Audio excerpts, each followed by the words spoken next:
అన్నారు. ఆ రోజు రానే వచ్చింది. ఈలోపు చుట్టూరు సైన్యం దిగేసేసింది. వీళ్ళేమో ఆ రోజు వచ్చింది కదా అని అన్ని పక్కన పడేసి అందరూ దేవుని సందులో దేవుని ఆరాధిస్తా, దేవుని స్తుతిస్తా, దేవుని మహింపరుస్తా ఉదయాన్నే నుంచి సాయంకాలం వరకు ఆ పనులు చేస్తారు అన్నమాట. వాళ్ళు ఉదయాన్నే అలా ప్రారంభించారని ప్రార్థన, దేవుని సందులో స్తుతిస్తా, మహింపరుస్తా, గణపరుస్తూ ఉంటే ఈలోపు చుట్టుపక్కల నుంచి అంత బాంబులు వర్షం కురిపించింది. 13 దేశాలు కదండి, ఆ దేశ సైన్యం బాంబుల వర్షం కురిపించింది. ఇక వీళ్ళు అనుకున్నారు, ఈరోజు మనం పట్టుకోం కదా, ఈరోజు మనం యుద్ధం చేయలేం కదా, మన వల్ల కాదు, ఇక అయిపోయినట్టే, మనం అందరం చనిపోయినట్టే, మన పరిస్థితి అయిపోయినట్టే, ఇక కనపడం, భూమి మీద మనం ఉండం అన్న ఆ తలంపుల్లోకి వచ్చేసి వీళ్ళు దేవుని సందులో కేకలు పెట్టి ప్రార్థన చేస్తూ ఉన్నారు. ప్రియమైన వాళ్ళు అదే మందిరంలో ప్రార్థన చేస్తూ ఉన్నారు. ప్రార్థన చేస్తూ ఉన్న ఆ సమయంలో అక్కడి నుంచి చిన్న గాలి బయలుదేరింది. అలా చిన్న గాలి బయలుదేరినట్టుగా వాళ్ళకి కనిపించింది, వాళ్ళకి అర్థమైంది. ప్రియమైన వాళ్ళరా, వాళ్ళు చూస్తూనే ఉన్నారా, ఆ చిన్న గాలి పెద్ద గాలి అయిపోయింది. ఆ దేశమంతా విస్తరించింది. ఆ దేశానికి చుట్టూరు ఏమండి ఏపుగా పెరిగే దేవదారు వృక్షాలు, సరళ వృక్షం రానులు ఉంటాయి. మేము పోయినప్పుడు ఒక ప్రాంతంలో అయితే చూసాం మేము. పెద్ద పెద్ద అనమాట. వాటికి పెద్ద పెద్ద తేనెతుట్లు కట్టే, ఆ చెట్టు కాడి నుంచి ఈ చెట్టుకి, ఈ చెట్టు కాడి నుంచి పెద్ద పెద్ద తేనెతుట్లు కడితే ఈ గాలి పోయి ఆ తేనెతుట్లు కొడితే ఆ తేనెతుట్లు కింద పడి ఆ తేనెతుట్లు అలా ఆ తేనెటీగలు అట్లా పైకి లేచి ప్రియమైన వాళ్ళ దేశం అంతా చెదిరిపోయి ఏమండి ఎవరెవరైతే యుద్ధానికి వచ్చి వీళ్ళని జయిద్దాము, వీళ్ళని నాశనం చేసేద్దాము, వీళ్ళని లేకుండా చేద్దాము అనుకున్నారో ఏమండి వాళ్ళ దగ్గరికి పోయి హెల్మెట్లో దూరి, చేతుల్లో దూరి, కాళ్ళలో దూరి, ఎక్కడ సందుంటే అక్కడ దూరి కొడతా ఉంటే ఏమన్నా ఊపిరి ఉంటే ఉప్పుగలైన అమ్ముకొని బతకొచ్చురా బాబని వాళ్ళు తెచ్చిన బంకర్లు, వాళ్ళు తెచ్చిన యుద్ధ ట్యాంకర్లు, వాళ్ళు తెచ్చిన బాంబులు అంతా అక్కడే వదిలేసి పారిపోయారు 13 దేశాల సైన్యం. యేసయ్యకి మహిమ కలుగును గాక. హల్లెలూయా, హల్లెలూయా. అర్థమవుతుందా? ఇది నేను చెప్పే మాటలు కాదు. యూట్యూబ్లో కావాలంటే కొట్టుకొని చూడండి, నిజం తెలిసి చూడండి కావాలంటే. అర్థమవుతుందా? ఇప్పటికి కూడా ఏ దేశం ఆ దేశం మీదకి పోయినా ఎవడు ఏమీ చేయలేడు. ఎవడు ఆ దేశాన్ని గెలిచి ఏమంటే మేము గెలిచామని సంకలు ఎగరేయగలిగిన వాడు, జెండా ఎగరగ ఇప్పటికి పుట్టబోడు కూడా. కారణం వారి పక్షంగా దేవుడు ఉన్నాడు. హల్లెలూయా, హల్లెలూయా, హల్లెలూయా. కనుక ప్రియమైన వాళ్ళరా, మన వ్యక్తిగత జీవితంలో మన దేవుడు ఎవరు అంటే నిన్న నేడు నిరంతరం చెప్పండి, భూతకాలంలో ఉన్నాడు, వర్తమాన కాలంలో ఉన్నాడు, భవిష్యత్ కాలంలో కూడా ఉన్నవాడు. ఆయన లేనివాడు కాదు. యేసయ్య గురించి ఏమంటే కథలు చెప్పుకోవడంలే. యేసయ్య లోకానికి వచ్చింది వాస్తవం. యేసయ్య నిజమైన దేవుడు. యేసయ్యే నిజమైన దేవుడు. ఆయన ఉన్నవాడు, ఆయన అనువాడు. అర్థమవుతుందా ప్రియమైన వాళ్ళరా? ఆయన్ని కలిగిన మనం భయపడవలసిన అవసరం లేదు. ఎందుకు తెలుసు? ఆయన మన పక్షంగా యుద్ధం చేసే దేవుడు. హల్లెలూయా, హల్లెలూయా. ఆ రోజున జయాన్ని ప్రసాదించిన దేవుడు ఈ రోజున కూడా జయాన్ని ప్రసాదించును గాక. హల్లెలూయా. ఆ రోజున ఆయన బిడ్డల జీవితంలో కార్యం చేసిన దేవుడు ఈ రోజున ఆయన బిడ్డలమైన మన జీవితంలో కార్యము చేయును గాక. ఆయన మీకు మీ పక్షంగా యుద్ధం చేసి జయమిచ్చును గాక. హల్లెలూయా. కనుక ప్రియమైన వాళ్ళరా, నువ్వు బాధపడవలసిన అవసరం లేదు, భయపడవలసిన అవసరం లేదు. పరిస్థితులన్నీ తారుమారుగా మారిపోతున్నాయి, అన్ని ప్రతికూలంగా మారిపోతున్నాయి అనుకున్నా సరే నీ పక్షంగా దేవుడు ఉన్నాడు. చాలు, ఆ మాట చాలు. హల్లెలూయా, హల్లెలూయా. దాన్ని గుర్తెరుగుదువు గాక. రెండో మాట చెప్తాను చూడండి. అందుకని ఆయన అంటే ఆశ్చర్య కార్యములు చెప్పండి, చూడరండి, ఆశ్చర్యమైన కార్యాలు రండి. రెండవ మాట చూడండి. రాజుల 2వ పుస్తకం 3వ అధ్యాయం 17వ వచనం.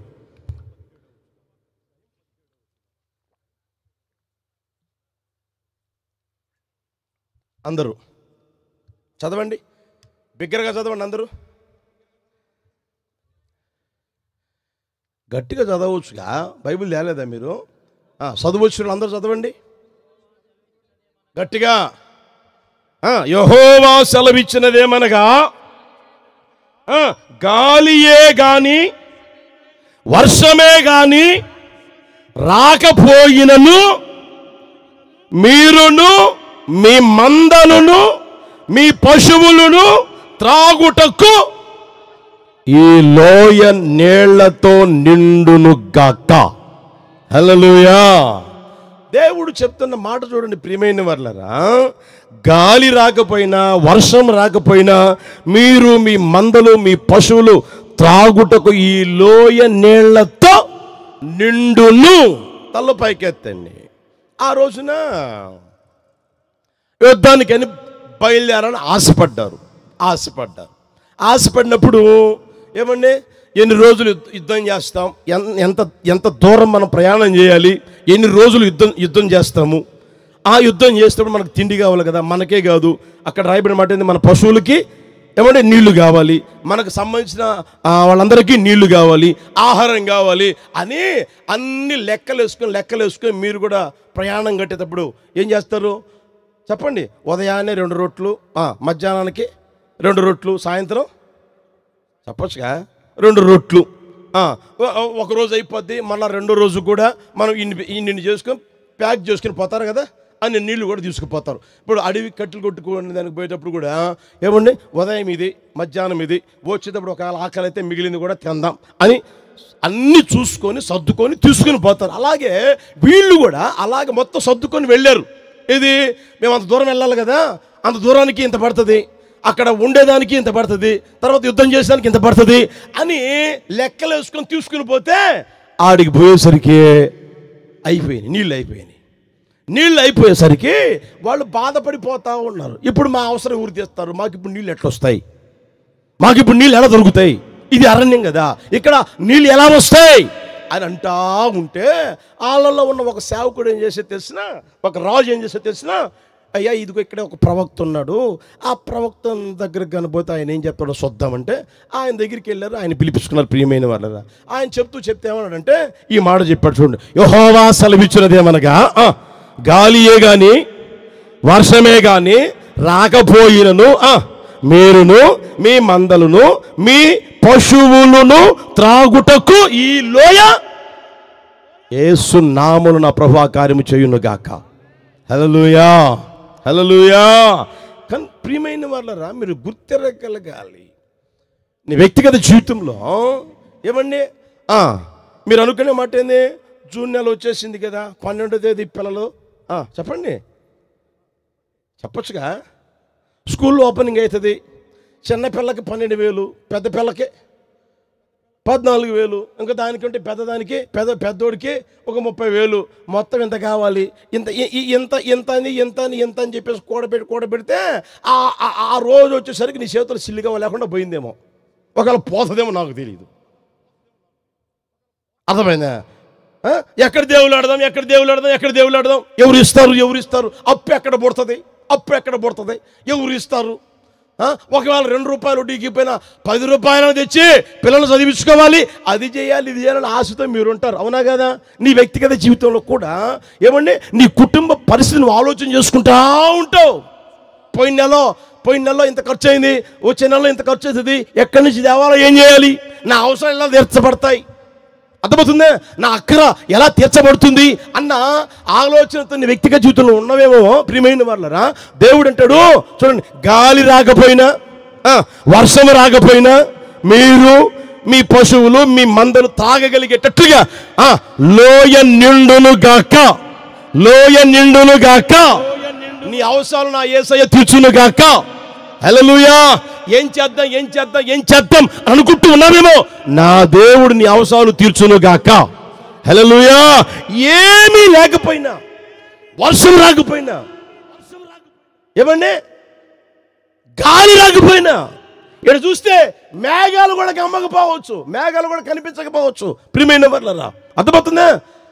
వర్షం పడుతుందేమో అని అనుకున్నానే, నీళ్ళు వస్తాయేమో అనుకున్నానే, మా పెద్దమ్మ వస్తుందేమో, మా చిన్నమ్మ వస్తుందేమో, లేకపోతే మా అన్న వస్తాడేమో, లేకపోతే మా అత్తమ్మ వస్తుందేమో, పింఛన్ వస్తుందేమో, లేకపోతే అది వస్తుందేమో, ఇది వస్తుందేమో అనుకున్నానే, అయిపోయేదేమోనే అనుకున్నామేమో. అవి ఏవి రాకపోయినా నా దేవుణ్ణి అవసరం తీర్చును గాక.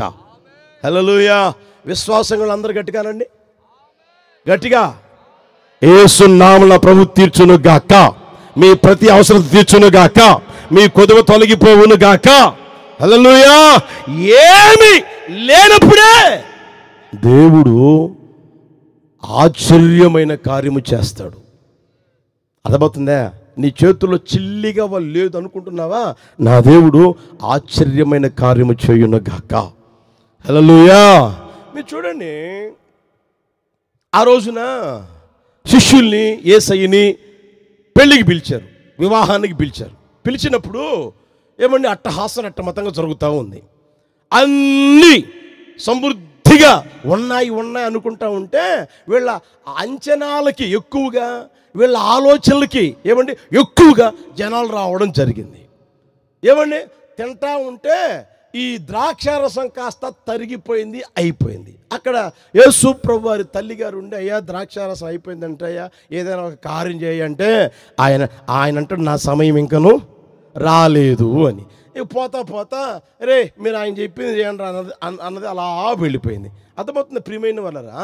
ఎప్పుడు అనంటే అక్కడ 1 లీటర్ ద్రాక్షారసం ఉన్నప్పుడు కాదు, ఒక టిన్నుకి ద్రాక్షారసం ఉన్నప్పుడు కాదు. అర్థమవుతుందా? అక్కడ ఏమీ లేదు.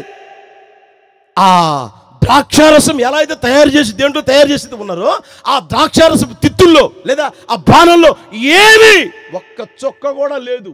లేనప్పుడే యేసు ప్రభు అన్నాడు, అదిగో అక్కడ పడేసి రాతి పనులు తీసుకురండిరా, వాటిని కడగండిరా, శుభ్రం చేయండిరా, నీళ్లు పోయండిరా, ఇప్పుడు పోయి తీసుకుపోయి ఇప్పుడు ముచ్చుకొని తీసుకుపోయి వడ్డించరా అన్నాడు. అర్థమవుతుంది ప్రియమైన వాళ్ళరా? నీ వ్యక్తిగత జీవితంలో ఏమండి, నాకా మా బాబాయ్ ఉన్నాడు, నాకా మా చిన్నమ్మ ఉంది, నాకా మాకు తెలిసిన వాళ్ళు ఉన్నారు, నాకా ఆ లీడర్ ఉన్నాడు, నాకా ఈ లీడర్ ఉన్నాడు, నాకా వాళ్ళు ఉన్నారు సపోర్టు, నాకా వీళ్ళు ఉన్నారు సపోర్టు, అసలు నా బలగం ఎంతో తెలిసినా, నా వెనక ఎంతమంది ఉన్నారో తెలిసినా అనుకుంటా ఉన్నాం అనుకో, అవసరానికి ఉపయోగపడేవాడు ఒక్కడు ఉండడు. అర్థమవుతుందా? నీ వ్యక్తిగత జీవితంలో ఏమంటే నీకు అవసరం వచ్చినప్పుడు అవసరానికి ఉపయోగపడి ఒక్కడు ఉండడు. నీకు అవసరమయ్యి నీకు అవసరపడేవాడు, నీకు సహాయం చేసేవాడు ఎవడు తెలిసినా, నేను ప్రకటిస్తున్న నజరేయుడైన యేసయ్య. హల్లెలూయా, హల్లెలూయా. అందరూ నిన్ను చేయి విడిచిపెట్టవచ్చు, అందరూ కాదనవచ్చు, అందరూ తోసివేయవచ్చు, అందరూ లేదు లేదు లేదు అనవచ్చు. ప్రియమైన వాళ్ళరా, అలాంటి దిక్కు తోచని పరిస్థితులలో కూడా నా దేవుడు నీ తల మీదికి ఆశీర్వాదాన్ని పంపునుగాక, నీ కుటుంబం మీదికి ఆశీర్వాదాన్ని పంపునుగాక, నీ గిన్నె నిండి పొంగి పొర్లునుగాక, నీ గిన్నె నిండి పొంగి పొర్లునుగాక, మీ గిన్నె నిండి పొంగి పొర్లునుగాక, ఈ లోయ నీళ్లతో నింపబడునుగాక, మీరు ఆశీర్వాదంతో నింపబడుదురుగాక, మీరు దీవించబడుదురుగాక, మీరు ఆశీర్వదించబడుదురుగాక, మీరు ఘనపరచబడుదురుగాక, మీరు హెచ్చించబడుదురుగాక. హల్లెలూయా. మా అవసరాలు ఎవరు తీరుస్తారు అని అనుకుంటున్నారు. నా దేవుడు చేస్తాడు, నా దేవుడు చేస్తాడు. హల్లెలూయా. దాని నీ జీవితంలో గుర్తెరగలిగిన ఆ స్థితిలోకి రావాలి ప్రియమైన వాళ్ళారా. నాకు వీళ్ళున్నారు వీళ్ళున్నారు అంటే సరేలే వాళ్ళ దగ్గరికి పో, వాళ్ళే చేస్తారులే పో అని చూస్తా ఉంటాడు ప్రభు. నాకు ఎవరు లేరయ్యా మీరు తప్ప అని అంటే ఆయన జీవితంలో కార్యం చేస్తాడు. హల్లెలూయా. అర్థమవుతుందా? ఎప్పుడు నువ్వు మనుషులను ఆశ్రయించమాక, తెలిసిన వాళ్ళని ఆశ్రయించమాక, వాళ్ళ కాళ్ళు వీళ్ళ కాళ్ళు పట్టుకోవడం మాని నా యేసయ్య పాదాలు పట్టుకో. హల్లెలూయా, హల్లెలూయా. నువ్వు కన్నులు ఎత్తగలిగితే ఏమండి కొండలు లాంటి వాళ్ళు కనపడుతున్నారని ఆ కొండ దగ్గరికి ఈ కొండ దగ్గరికి పోతావేమో. అర్థమవుతుందే? వాళ్ళు ఎవ్వరు నీకు ఉపయోగపడే వాళ్ళు కాదు. నువ్వు కన్నులు ఎత్తగలిగితే నా యేసయ్య ఒక్కడే కనిపించును గాక. హల్లెలూయా. నువ్వు కన్నులు ఎత్తగలిగితే నా యేసయ్య కనిపిస్తాడు. ఆయన దగ్గరికి నువ్వు వెళ్తే ఆయన పాదాలను పట్టుకుంటే ఏమండి అక్కడ ఒక్క చొక్క లేకపోవచ్చు. అర్థమవుతుందా? ఆయన అంటాడు, ఇదిగో సమృద్ధితో నేను నింపుతున్నాను, పో పో పో ద్రాక్ష పోయిరా పో. ఆ పోసిన తర్వాత వాళ్ళు అంటారు, అరే మొదట మంచి ద్రాక్షరసమే పోసావు, చివరిలో కూడా మంచి ద్రాక్షరసం పోసావు కదరా, మొదట ఆనందంగానే ఉన్నావు, ఇప్పుడు కూడా ఆనందంగానే ఉన్నాం కదరా. హల్లెలూయా. నా ప్రభు చేయును గాక. కనుక ప్రియమైన వాళ్ళరా, నీ వ్యక్తిగత జీవితంలో అది గుర్తెరగలిగిన స్థితిలోనికి రావాలి. మీరు ఇంకా కాస్త అర్థం చేసుకుంటారని ఒక మాట చెప్తాను చూడండి. ఆ రోజున ఎలీషా అనే ప్రవక్త దగ్గరికి ఒక ఆమె వచ్చింది. ఏమని తెలిసినా, అయ్యా నీ దగ్గర నా భర్త ఉన్నప్పుడు ఆయన దేవుని యందు భయభక్తులు కలిగేవాడని మీకు తెలుసు కదయ్యా అని అంటే, అవునమ్మా చాలా భయము భక్తి కలిగిన వాడు. అదేనయ్యా, ఏదో అవసరమే కాస్త అప్పు చేశాడయ్యా, ఇప్పుడు అప్పులోళ్ళు వచ్చి నా పిల్లల్ని తీసుకుపోతున్నారంటయ్యా, మరి ఇప్పుడు నన్ను ఏం చేయాలో నాకేం అర్థం కాక నీ దగ్గరికి వచ్చానంటే, నీ ఇంట్లో ఏముందో చెప్పు అన్నాడు. నా ఇంట్లో అంత నూనె ఉందయ్యా, వెళ్ళు చుట్టూ ఇళ్లలో తిరుగు, వాళ్ళు ఇవ్వగలిగిన పాత్రలన్నీ తెచ్చుకో, ఇంట్లో పెట్టుకో, తలుపు వేయి, ఆ తర్వాత ఆ నూనె తీసిపోయి పాత్రలు నింపేసేయి అన్నాడు. ఆమె అలాగే పోయింది, పాత్రలు తీసుకొచ్చింది. ఏమండి, ఈ నూనె ఉన్న పాత్రలో నుంచి ఈమె తీసిపోస్తూ ఉంది. తీసిపోస్తూ ఉంటే ఎంతవరకు వచ్చింది అది చెప్పరామండి? మీ అందరికి చెప్పండి. గిన్నెలన్నీ నిండినాయి అంట, గిన్నెలన్నీ నిండినాయి అంట, అంతవరకే వచ్చింది. ఎప్పుడైతే గిన్నెలన్నీ నిండిపోయినాయో ఇక వచ్చిందా? నోరు తెరవండి, వచ్చిందా? ఎందుకు రాలేదు? గమనించండి ప్రియమైన వాళ్ళరా. హల్లెలూయా, హల్లెలూయా. దాన్ని గుర్తిరుగుదురుగాక. కనుక నీ వ్యక్తిగత జీవితంలో ఏమండి, నాకు ఏమీ లేదు అని అనుకుంటున్నావా? నా యేసయ్య ఉన్నాడు నీకు. హల్లెలూయా, హల్లెలూయా. నీ అవసరాలన్నిటికీ నా యేసయ్య ఉన్నాడు. నీ కొదువులన్నీ తీర్చగలిగిన నా యేసయ్య ఉన్నాడు. నీ కొరతలన్నీ తీర్చగలిగిన నా యేసయ్య ఉన్నాడు. హల్లెలూయా. నీకు చాలిన దేవుడిగా ఉండుకు నా యేసయ్య ఉన్నాడు. ప్రియమైన వాళ్ళరా, నీ కొదువులో ఏమంటే, నీ కొరతల్లో నా యేసయ్య నీకు చాలు, నా యేసయ్య నీకు చాలు. హల్లెలూయా. కనుక ఈ మాట ఉంటున్న మీ వ్యక్తిగత జీవితంలో నా ప్రభు ఆ కార్యము చేయును గాక. మీరు ఆలోచన చేయండి, ఆ ప్రాంతం అంతా కరువుతో విలయతాండవమాడుతూ ఉంది. ఎలాంటి కరువు అంటే, గాడిద తల అమ్ముతా ఉన్నారు. గాడిద తల అమ్ముతా తినరు మామూలుగా, గాడిద తల అమ్ముతా ఉన్నారు. ఆ తర్వాత పావురపు రెట్ట కూడా అమ్ముతా ఉన్నారంట ఆ ప్రాంతంలో. ఒకసారి గుర్తిరగండి, గాడిద తల అమ్మడం వాళ్ళు చూడలా, పావురపు రెట్ట అమ్మడం వాళ్ళు చూడలా. అర్థమవుతుందా? ఆ పావురపు రెట్ట కోసం కూడా ఎగబడతా ఉంటే అది కూడా దొరకడంలే. ఎంత దారుణమో చూడండి. అర్థమవుతుందా?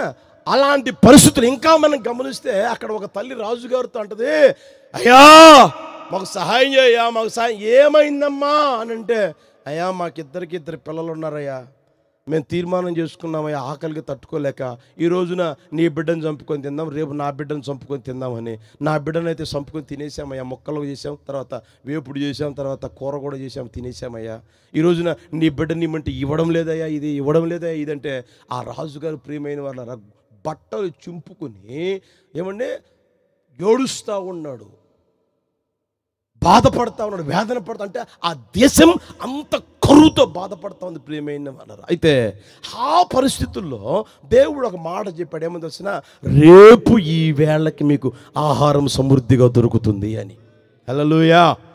ఆ మాట ఎప్పుడైతే చెప్పాడో, ఆ మాట విన్న రాజుగారిని ఆనుకొని ఉన్న ఒకడున్నాడు దరిద్రుడు. అర్థమవుతుందా? రాజుగారిని ఆనుకున్న ఒక దరిద్రుడు ఏమంటాడు తెలిసిన, యెహోవా కిటికీలు తెరిచిన, ఆకాశపు కిటికీలు తెరిచిన అలాగ జరుగునా.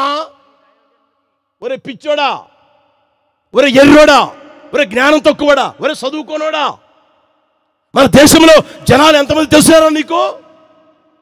జనాభా లెక్క తెలుసా నీకు? ఇంతమంది జనాలు ఉన్నారు. వారికి ఒక పూట తిండి పెట్టడానికి, ఒక పూట గోధుమ రొట్టెలు కావాలంటే, ఎవరి రొట్టెలు కావాలంటే ఎంత పిండి కావాలో తెలుసా? నీకు తెలుసండ్రా? లెక్కలు చూసేవానరా నేను, అంత లెక్కలు నేనేంటి వేసేది? తెలుసా నీకు? నోరు మీరు ఆకాశపు కిటికీలు తెలిసినా కూడా జరగదురా అంటే, ఆ సేవకుడు అంటాడు, నీ కళ్ళతో చూస్తావు, నువ్వు తినవు, నువ్వు అనుభవించవు అన్నాడు. ఒకటే మాట. తెల్లారిందండి. ఏమండి, శత్రువులు మీదకి వచ్చిన వాళ్ళు బయలుదేరి వెళ్ళిపోయారండి. ఆ తర్వాత ఆ గోధుమ పిండి తర్వాత అన్నీ దొరికితే బస్తాలు తీసుకొని వచ్చి అందరూ ఏమండి తీసుకొని పోయి రొట్టెలు చేసుకొని తింటా ఉంటే, తీసుకుపోయే కాడ ఈ గేట్లో ఉన్నాడంట. ఏం జరుగుతుందా అని. అప్పుడు వాళ్ళ తొక్కిట్లో వాడు చచ్చిపోయాడంట. ఒకసారి గమనించండి ప్రియమైన వాళ్ళరా.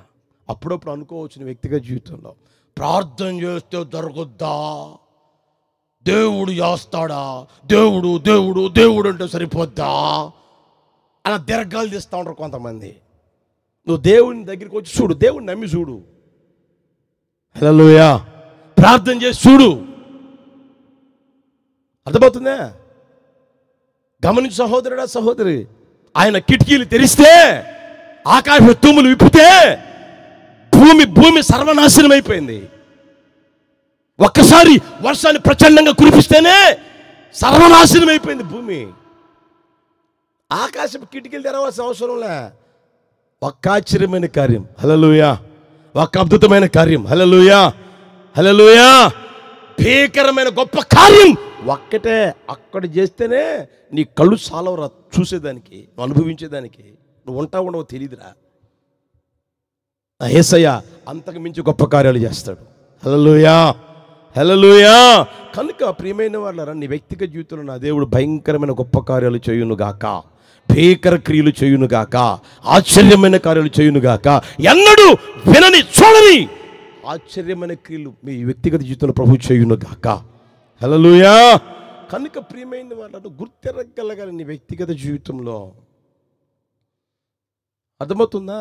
ఆ స్థితిలోనికి నీ జీవితం రావాలని నా ప్రభు కోరుకుంటా ఉన్నాడు.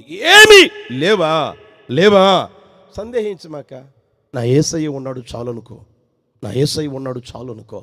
ఆ యేసయ్యే నీకు చాలా, ఆయన సర్వ సమృద్ధి దయచేయునుగాక.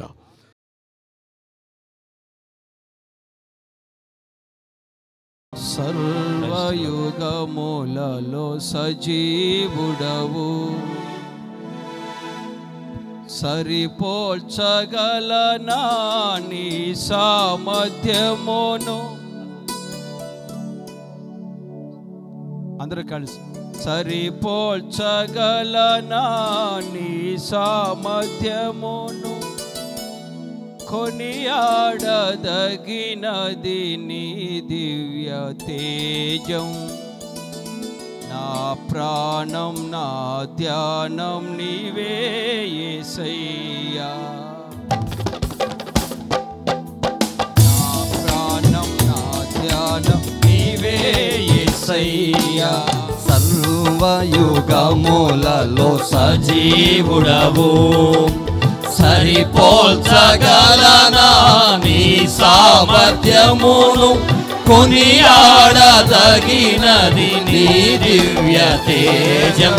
నా ధ్యానం నా ప్రాణం నీవే యేసయ్యా, సరిపోల్చగలనా నీ సామర్థ్యమును, కొనియాడదగినది నీ దివ్య తేజం. నా ధ్యానం నా ప్రాణం నీవే యేసయ్యా. స్తోత్రం. దేవునికి మహిమ కలుగునుగా. సంతోషంగా ప్రభు మన మధ్యలో సంచరిస్తున్నాడు. ఆత్మనాథుడుగా, అదృశ్య దేవుడుగా, వాక్యమైన దేవుడుగా మనతో ముచ్చరించాలని ప్రభు మన మధ్యలో సంచరిస్తున్నారు. కనుక సంతోషంగా ఆనందంగా ప్రభువు స్తుతిస్తూ ఆశీర్వదించబడదాం. అందరం బిగ్గరగా చప్పట్లు కొడుతూ, అందరం కలిసి పాడుతూ, కలిసి చప్పట్లు కొడుతూ మన ప్రభు అయిన యేసుక్రీస్తు వారి నామాన్ని స్తుతించి మహిమ పరుద్దాం. వెనకాల కుర్చీల్లో ఉన్న వారు కూడా అందరం కలిసి పాడుతూ చప్పట్లు కొడుతూ. స్తోత్రం.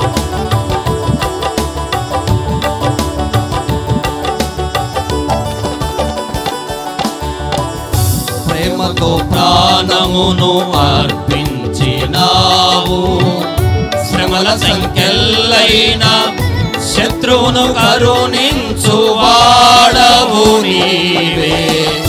ప్రేమతో ప్రాణమును అర్పించినావు, శ్రమల సంఖ్యలైన శత్రువును కరుణించు వాడవు నీవే. శూరులు నీ ఎదుట వీరులు కారెన్నడు, జగతిని జయించిన జయశీలుడా. శూరులు నీ ఎదుట వీరులు కారెన్నడు, జగతిని జయించిన జయశీలుడా. సర్వయుగములలో సజీవుడవు, సరిపోల్చగలనా నీ నీ సామర్థ్యమును కొనియాడదగినది నీ దివ్య తేజం. నా ధ్యానం నా ప్రాణం నీవే యేసయ్యా. సరిపోల్చగలనా నీ సామర్థ్యమును కొనియాడదగినది నీ దివ్య తేజం. నా ధ్యానం నా ప్రాణం నీవే యేసయ్యా.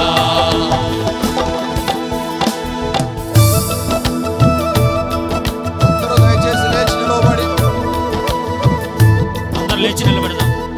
దయచేసి లేచి నిలబడి కన్నులు మూసి ఆత్మతో పాడుతూ మనసుతో పాడుతూ హృదయపూర్వకంగా ఆరాధన చేస్తూ ప్రభు నామాన్ని కనపరచాలి. ఆయన స్తుతించుచుండగా పాడుచుండగా కృప ఆవరించుగాక. ఆమేన్.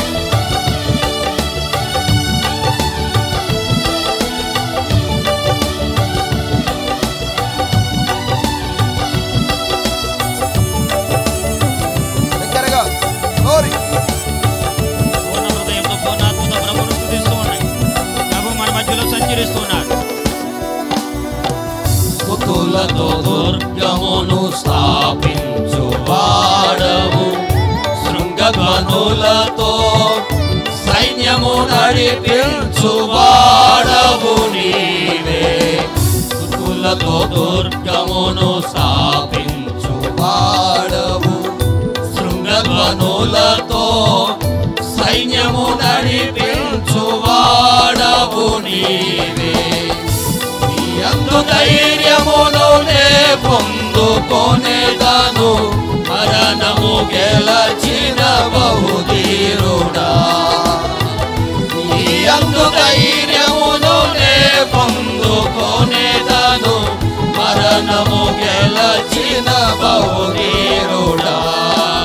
సర్వయుగములలో సజీవుడవు. అందరూ చప్పట్లు కొట్టుచు సరిపోల్చగలనా నీ సామర్థ్యము ఆరాధ్యుడైన యేసయ్యని స్తుతించాలి. కొనియాడదగినది నీ దివ్య తేజం. నా ధ్యానం నా ప్రాణం నీవే యేసయ్యా. సరిపోల్చగలనా నీ సామర్థ్యమును కొనియాడదగినది నీ దివ్య తేజం. నా ధ్యానం నా ప్రాణం నీవే యేసయ్యా. కృపలతో రాజ్యమును స్థిరపరచు నీవు, బహుతరములకు శోభాతిశయముగా చేసితివి నన్ను. కృపలతో రాజ్యమును స్థిరపరచు నీవు, బహుతరములకు శోభాతిశయముగా చేసితివి నన్ను. నెమ్మది కలిగించే నీ బాహుబలముతో శత్రువున నచిన బహుశూరుడా. నెమ్మది కలిగించే నీ బాహుబలముతో శత్రువున నచిన బహుశూరుడా. సర్వయుగములలో సజీవుడవు. అందరూ సరిపోల్చగలనా నీ సామర్థ్యమును కొనియాడదగినది నీ దివ్య తేజం. నా ధ్యానం నా ప్రాణం నీవే యేసయ్యా.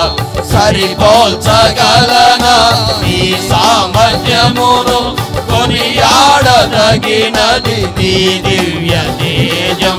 నా ధ్యానం నా ప్రాణం నీవే యేసయ్యా. సరిపోల్చగలనా నీ సామర్థ్యమును కొనియాడదగినది నీ దివ్య తేజం. నా ధ్యానం నా ప్రాణం నీవే యేసయ్యా. సరిపోల్చగలనా నీ సామర్థ్యమును కొనియాడదగినది నీ దివ్య తేజం. నా